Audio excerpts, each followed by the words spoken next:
Credible jazz artists are getting ready to take over the region through a return of a fan favorite festival. Here to talk about the 8th annual Johnson City Jazz Fest and how you can get tickets is Bill Perkins. Bill, thank you for taking a little time for me today. So 8th annual festival, is it kind of down to a science? What's new this year? It changes a little bit every year. This year, the big news is, well, first of all, we're in the Martin Center in the Powell Recital Hall for Friday and Saturday night. Amazing venue. Fabulous venue.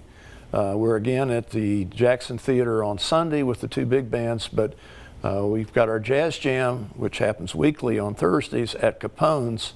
So usually we would choose two bands out of all the Jazz Jam performers, but there were so many good ones we couldn't. We're going to have 9 20-minute sets from 7 to 10. There you go. So getting kind of a taste of everything. And you mentioned there kind of the big bands and then the individual performers. Tell me a little bit about who's going to be performing. So at the Martin Center for the Arts, Powell Recital Hall, we've got a young band called the Moon Unit. Those guys have played with the likes of Felix Pastorius and some of the Snarky Puppy guys.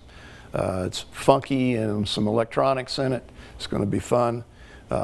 They're followed by Emma Hedrick. She's a rising star jazz vocalist and composer. She writes some great stuff. She's based in Rochester, New York now. She's from Indianapolis originally. But she's bringing her band down from New York, and it's a quintet. It's going to be super. The next night, Vance Thompson, he is a major force in the Knoxville music scene. He's played with a lot of great peoples, including the Count Basie Orchestra and so forth. He's got awards for playing trumpet. He organizes the Knoxville Jazz Orchestra, but he's playing vibes in a quintet this time with some really great players. Followed by a monster bass player, world-renowned. He's played with a lot of people you know, like Stan Getz, Pat Martino, 40 years with Jim Hall. It's Steve Laspina. He plays the upright bass. He's a great composer. He's got a wonderful band as well.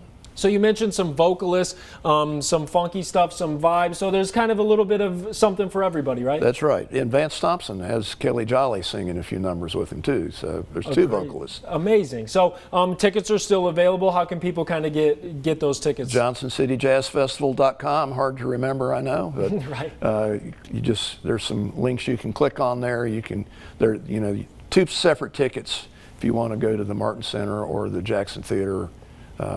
So two different buttons to push. Just kind of depending on what venues go. And just tell me a little bit about that, the different venues there. You mentioned that it kind of started at Capone's and just kind of grew from there. Well, Capone's, we did we've been doing the Jazz Jam since last year there. We did it for many years at the Carnegie, did the whole festival there. But the Carnegie gets booked up sometimes. They've got contracts and things. So last year we did the Johnson City Country Club. This year we're doing the Martin Center instead.